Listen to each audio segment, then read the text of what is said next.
What a race to come back from the break with. We had rain at the very beginning of this race, which caused chaos in the pits. And then we had a downpour at the end of the race when everything was coming to a conclusion. Now, what was your thoughts of this race? Did the weather just escalate it out of control? Or was your thoughts that the actual race itself and that middle stint was good enough to actually hold your rating for this race? Welcome to the F1 Hatchet. I will go through this race driver by driver, from the back of the grid to the front, giving you my thoughts on how each driver did and roughly how the constructors on those drivers have handled this race and this confusion time. So without further ado, I will start off with Logan Sargent. So Logan Sargent made it to lap 16 before he spun off in turn 8. Causing a safety car as he hit the barrier, and they had to pull that vehicle from that barrier and fix that barrier that he was embedded in. Now, he stood on the sidelines quite a while as the cameras showed him throughout this race. And I think he thought it was something that he had actually done to cause that incident. I know he said right off the bat that he thought something failed, but I think he was just trying to get it in his head, whether that he caused this or was there something else. Now, when he finally got back to the pits, he started talking to the engineers and seeing the data. They basically said that there was a hydraulic failure that caused him not to be able to steer the way he wanted to steer in that corner, which then led him to spin off in that turn 8. So overall, I thought he was doing a decent job. He had actually qualified 10th in these crazy conditions, and he was doing fairly well at the very beginning of this race, even with all the chaos. I know they were trying to stick with those slick tires throughout this first stint instead of switching over to those intermediates, which was a mistake. But they were trying to, maintain that so they didn't have a double mistake of pulling them in too late, switching those tires. Now, this probably led to that DNF, but overall, I think he was doing a decent job, and it was not on him to take all the responsibility that he had crashed that vehicle. Now, then we come to Charles Leclerc, who actually had a DNF himself. He had a horrible day that he was in an incident early on that caused his front wing with, I think that was Lando Norris, damage, which made him a little bit more aerodynamically susceptible to the other vehicles going around. And then that led to a slow pit stop. Then that caused other issues, and he just kept dropping back into the field, where then he finally just gave it up in lap 42 to say that it was not worth any more effort in that Ferrari. I didn't actually hear exactly what was going on with that Ferrari at the end, but they were saying that it was just getting worse and worse. So there was something else that was causing him to drop back into the field after that fact. So it may have been just the floor damage, or it could have been something more mechanical. So we'll probably find out a little bit more as the week goes on, but he could not maintain this race, and so he ended up dropping out on lap 42. Then we have Juan Yu Zhou. Juan Yu Zhou was doing a really good job. Was way up in the points for most of this race. I think they pushed their luck a little too much with those tires. They switched off pretty quick to the intermediates and then back onto the mediums, and then they tried to stay on that with the second rain that caused some issues to try to maintain. And then he was off on turn 1 on lap 63, pretty hard into the barrier that ended up causing a red flag. And that was one of the main issues for this race, with him spinning off into that barrier. Just hydroplaning. You could see Yuki Tsunoda ahead of him go off in that corner, and then but maintained on through that gravel, and they got on the escape road. And then you could see a car behind him doing basically the same thing.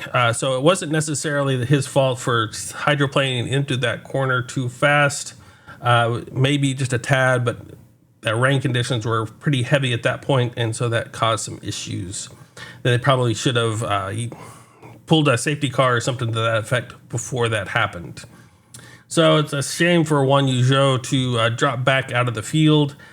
He was qualified 15th, and he was way up in the points for most of this race, and so it's sad to see him drop back so far and then crash in this race. I know that Alfa Romeo was not the best car, and so other cars were actually passing him, even though they made the right decision, as they didn't have the pace of some of the other vehicles. Then we have George Russell, who ended up having a puncture and I think some wing damage near the end. And he actually called that he was going to be out of this race on lap 68, but he ended up pulling in and getting that switched out and just finishing the race into that 17th position. He had a up and down race this time. He started off in third, but then they held him out a little bit too long to get those intermediates. And then that dropped him back in the field, and then he started working his way back into the general area of the points, and then he had this other issue that dropped him back down into the field. So just a really kind of a sad day for George, as he could have made so much more out of this if they had the right decisions at the right time. Of course, with all of the rain coming and going, the people didn't actually have an idea of how heavy that rain was going to be or how long that rain was going to be. I know they were trying to hold out, say, oh, it's just going to be a light rain. So they were going to hold out and just let it dry up and maintain those without losing that pit time to pull in to get those intermediates on, and then have to switch back to softs. So there's lots of confusion on the weather throughout this whole grid, which caused lots of mayhem in that. And one of the downsides for that was George. So he ended up in the back of the field in 17th position. I thought he was doing a decent job overall. I think he was doing a pretty good job. I liked the way he was driving. He did lose one spot at the very beginning of the race, but that's hard to say because of all the rain that was started to come out at that very first lap. Then we have Kevin Magnussen, who again started from the pit lane after changing some engine parts and made it up to 16th. He was actually up there fighting for points at one point in time, but that Haas did not have the pace of the other vehicles. And so even though with those right strategy of them pulling in and getting those intermediates and slicks on at the right time, they just really couldn't hold on to those point positions. And it was dropped back into the field. They really need to have some work done on that Haas. And I know they had a front wing that they could not do because both Haas's had crashed in the warm-ups that damaged those wings, so they didn't have an extra wing to spare for the new setup on that Haas. So hopefully they can bring that up next week for that Haas to maybe give it a little bit extra performance out for that Haas. But overall, he was driving pretty good, but the Haas just didn't have the capability to actually maintain the rest of the field, and both Haas's were dropping back into that clutches of the rest of the field. So we see Kevin basically dropping back into 16th position, not quite where he wanted to be, and it's kind of interesting to see him in that position, even if he start off in the 20th position. Did a pretty good job, but not where they want to be at all. They have a lot of improvement to make, I believe. Yuki Tsunoda was way up there in the front, and then they held on way too long and dropped him back. And I was actually thinking that he was going to be around that 11th, 12th position overall, but something happened at the end of this race that I did not see.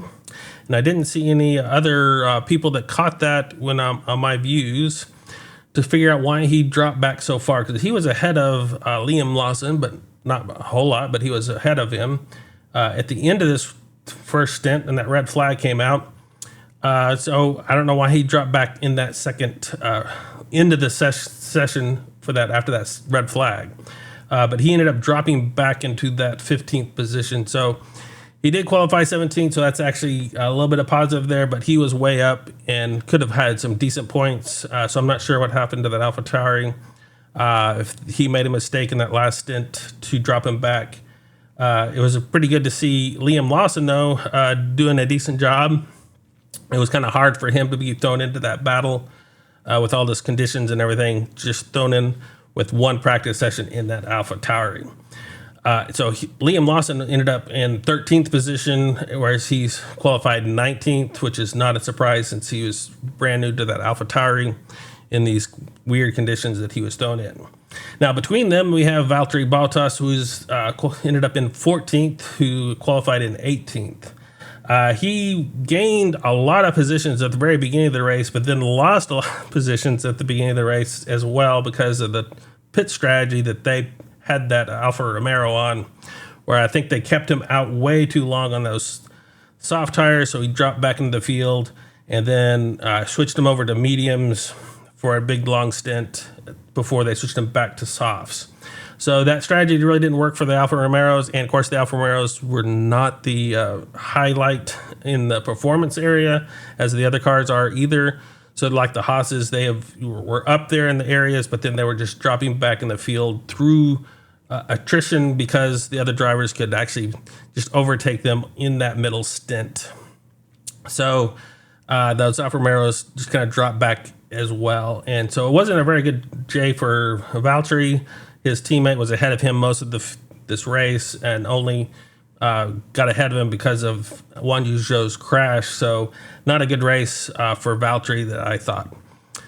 And I talked about Liam Lawson, so this brings us to Nico Hülkenberg, who qualified 14th and ended up 12th. I think he did an excellent job in that Haas. He was not the fastest in there.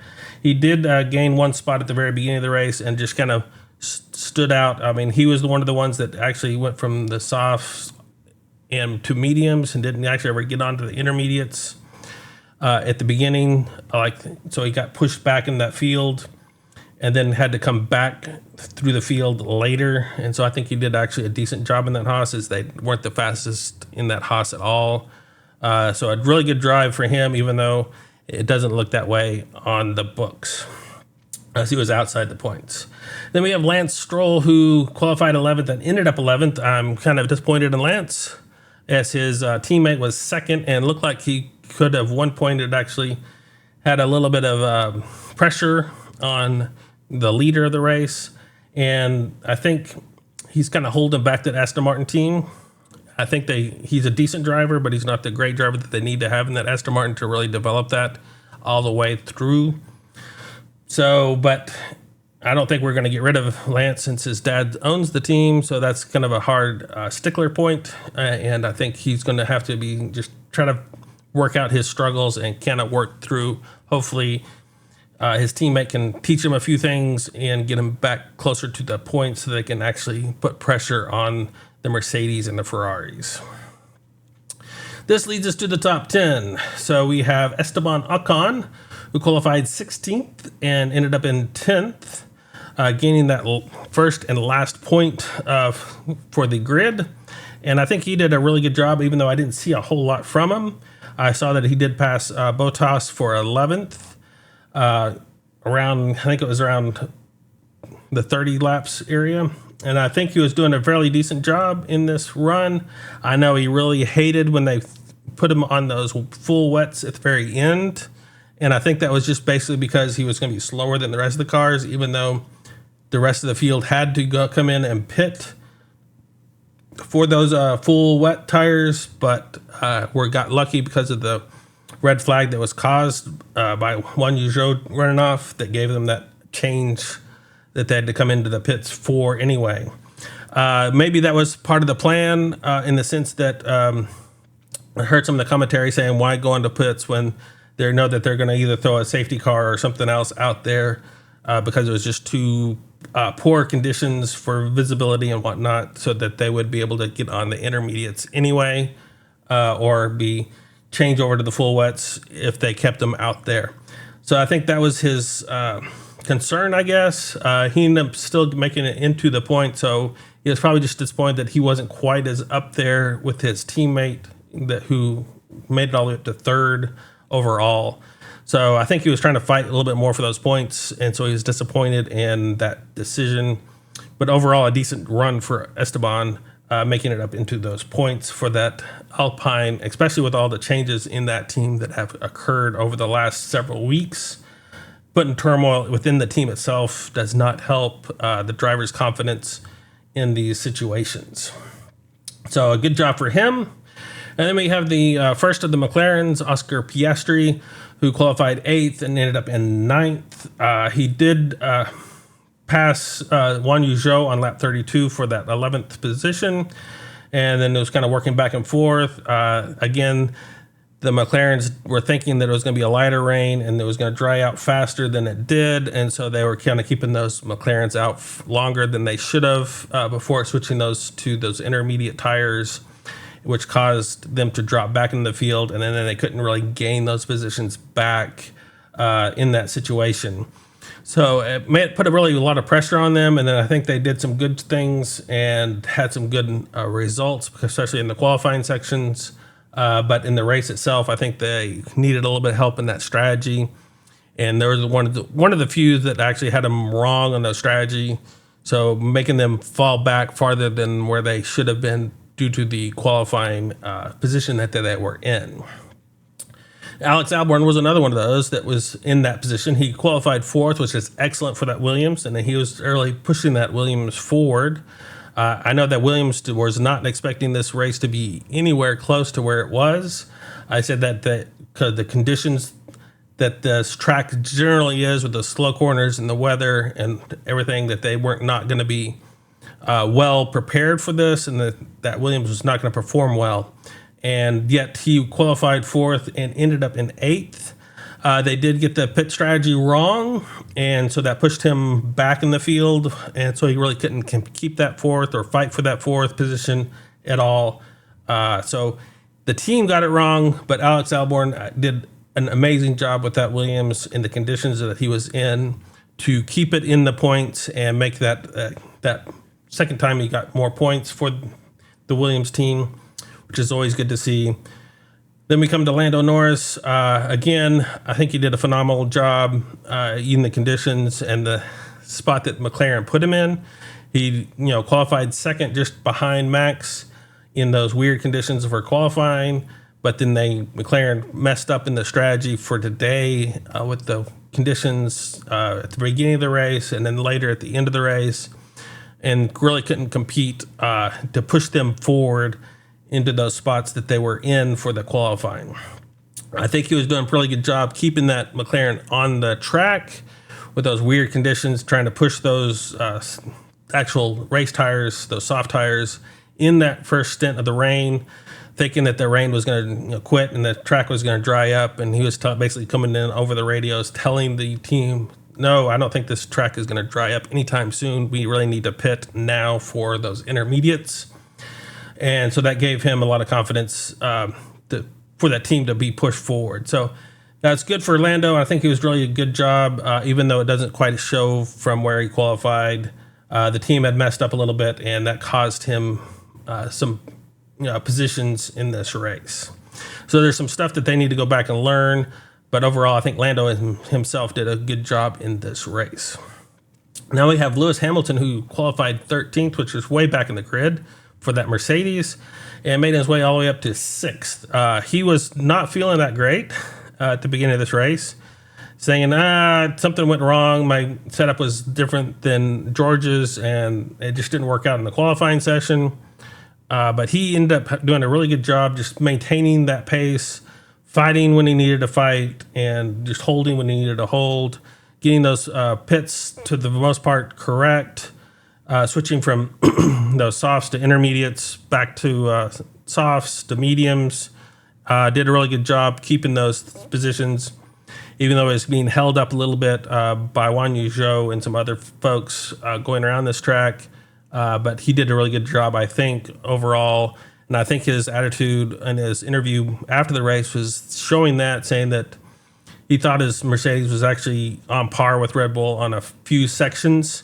So that's always good to see, and where he could actually try to push more in that Mercedes and get confidence in that Mercedes. So hopefully we'll see him be more confident in the races to come. That might put some more pressure on Max and Sergio in these final races. Then we have Carlos Sainz, who qualified 6th and ended up 5th, just one position ahead. He did a decent job. He did pass Yuki on lap 48 for that 4th position, and was kind of struggling in that setting. That Ferrari was not very good in this track at all, and for him to maintain that position was fairly good in this race. I know he kind of got some good run at the very beginning of the race to help him with this, but overall, in those pit stops that Ferrari was having trouble with, he did a decent job in this race and kind of shown what the Ferrari was capable of in this weird conditions and race setup that they were in for this. So I think he did, for the most part, what he could do out of that Ferrari. So I think he gets kudos for that. But overall, Ferrari needs to a little bit more work, and that definitely they need to work on the pit strategies for these Ferraris in the coming races to get the best out of those. Sergio Perez qualified 7th, made it up to 4th.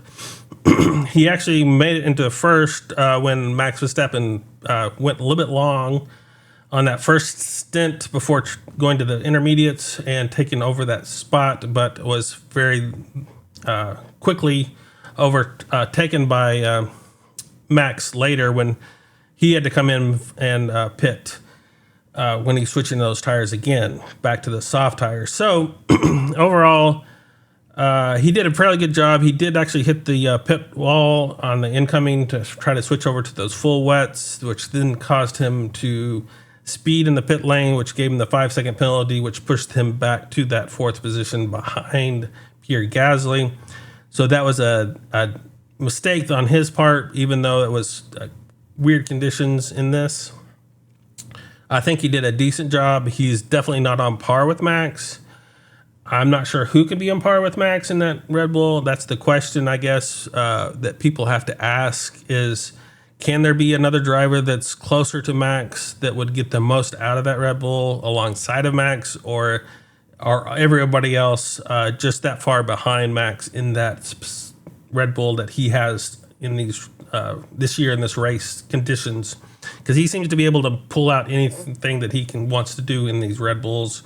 So did Sergio really make all he could out of that Red Bull, or was there stuff left behind that we can see from Max in that Red Bull that he just needs to work on?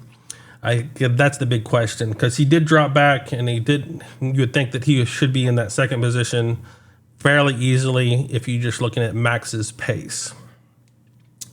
When you get Pierre Gasly, who qualified 12th and ended up in 3rd, I think he did a phenomenal job. I know they had a little bit of a pit stop issue, and he actually got a 5-second penalty for speeding in the pit lane, but was able to still maintain that and build that back up. So when at the end, I know Sergio didn't have the real opportunity to really take that 5-second penalty that he got from that speeding, from that incident coming into the pits, really into effect. So it hurt Perez more than it did Gasly, but Gasly was still able to overcome that 5-second penalty and really put pressure on Perez at that end. So that's a really good job for him and able to overtake that position. So the time penalty pushed him into that 3rd position. Back on the podium, which you could always hear the joy from him when he was celebrating on the radio and on the podium. You know, he's just super happy to be there in that Alpine. And again, with that Alpine team changes and turmoil that they're in, it's really good to see them that they can actually push forward and start to being really good in these races, even with the turmoil that's going on in behind the scenes for that team. I think that break helped him out on that regard on this situation. So really good to see Pierre back on the podium. Then we see Fernando Alonso, who qualified 5th and ended up in 2nd. He did get the fastest lap and the driver of the day. I would have probably given the driver of the day to Pierre Gasly, just because he came through the field and was able to overtake. I know some people can't give the driver of the day for someone that actually had a penalty. So I understand that, and that's why you would probably default to Fernando. So in that regard, Fernando is definitely a person to give the driver of the day to if it wasn't for Max either in this situation, if you had to give it to somebody else. He did a really good job in this race. He gained 2 positions right off the bat on the first start of the race. He really was pushing it on those first stint before he went to intermediates on lap 11. He switched back to the softs and was able to just maintain that and keep that in pace. Was able to pass Carlos Sainz on lap 52 for that third position. Worked his way up to that second position past Sergio Perez and in the pit stop strategy, and was able to just really push forward in that Aston Martin. And it's really good to see that Aston Martin really shine again after their struggles in the last couple of races that they've been in. And so I could definitely see a driver of the day for him, and getting that fastest lap before all the rain hit helped him out as well in the points. So excellent job for Fernando. Decent job for the Aston Martins in that coming back, maintaining that pace, even though his teammate didn't do as well and didn't quite get into the points. I think they're doing a push forward in that Aston Martin, so hopefully they can keep that up in the next several races. Then we come to Max, of course, who did an excellent start. To start off the race, kept that first position, kept the position on the safety car restart, and kept the start on the red flag start. So he did basically 3 starts, kept himself in the lead, was able to maintain. He did push the limit on a little bit in the first, thinking that track was going to dry out, and it wasn't, and so he ended up having to come in a little bit late to switch those intermediates, so it dropped him back out of that first position, but was able to really push back in those time differences to get pushed into that issue and retake that lead fairly quickly on lap 13, and then basically maintain that lead for the rest of the race, maintaining his pace, having a good gap between him and whoever was the second position in the turmoil that was going behind him. It wasn't the 20-second leads that we were seeing before, but it was still a fairly decent lead, like a 10-second lead. Probably it's a little bit pushing it, so it's a little bit under that, but easy job for him, even with all the different conditions that were thrown at him. And it's also making me think that he could probably win more races easily throughout this season. I was thinking that he would probably lose a race here or there just due to some conditions that happened. But these kind of conditions make me wonder, as even when he slightly gets it wrong, he's able to make up those issues and keep that lead. So kudos to Max for being able just to be ahead of the field by leaps and bounds and showing them what they can do in these new rule sets for these vehicles, and get everybody to actually put pressure on what their team can actually build to actually start competing with those Red Bulls. So kudos to him for being at the lead for the full season, and I don't see that he's going to lose a race unless he somehow has a failure in that vehicle, in the track, that causes him to actually crash that vehicle that puts him out of the field. I think he'll win most, if not all, of the races. At most, he'll come in second. I don't even see that, though. I think he's probably going to be in first position for the rest of the field. So another 9 wins probably coming up for Max. Hopefully not. I would love to see someone else be in that top step, but with his dominance, it's hard to see anybody else on that top step. This leads us to the driver standing. We actually get to add one more driver to this standing. So we still have Max Verstappen at the top of this ranking with 339 points. And we don't see a whole lot of changes until the 6th position, where Carlos Sainz ends up jumping George Russell into that 6th position, tying George Russell with those 99 points. And then we see Pierre Gasly jumping up to 10th, pushing Esteban Ocon and Oscar Piastri down a spot each. So good for Pierre and good for Max. And then we have Liam Lawson tagging at the end of the rear with 0 points behind Daniel Ricciardo. So we'll see in the next few races. I know he was waiting by the phone to see what the driver's going to be for the next race. I don't see Daniel coming back in the next race, so unless they pull in Nick DeVries, which I don't think they will do for the next race, since Liam did a fairly good job in the weird conditions that we had in this race. not really causing any issues and still doing a decent job. I think if they give him a full weekend to actually perform, they'll get a better standing of where Liam Lawson resides in the driver's lineup. So I think we'll see Liam next week, and in replace of Daniel Ricciardo. So we'll see actually if he can actually push that ahead and get a point or two for that AlphaTauri. And then we come to the constructor standings. The constructor standings stay the same with Red Bull in the lead with 540 points. Mercedes behind them with 255, so over double the points for the Red Bull than the Mercedes. And we have Aston Martin still in third, Ferrari in fourth, and McLaren in fifth. Pretty much Alpine closed the gap the most, but it was still in sixth, with Williams in seventh, Haas in eighth, Alfa Romeo in ninth, and AlphaTauri pulling up the rear, in that 10th position. So no changes in the constructor standings after this crazy race that we had today. And coming up on September 3rd, we have the Italy GP, or Monza. And just some little stats we have here are the length is 3.599 miles. They'll have 53 laps on this race with a race distance of 190.587 miles. And the lap record goes to Rubens Barrichello in 2004 with 1 minute and 21 seconds. It was introduced in 1950. So if you enjoyed this, I would appreciate a like. And if you wanted to see my reactions for the Monza race, you can subscribe to my channel. And I would appreciate it very much. And until then, I will see you on the grid. Until next time.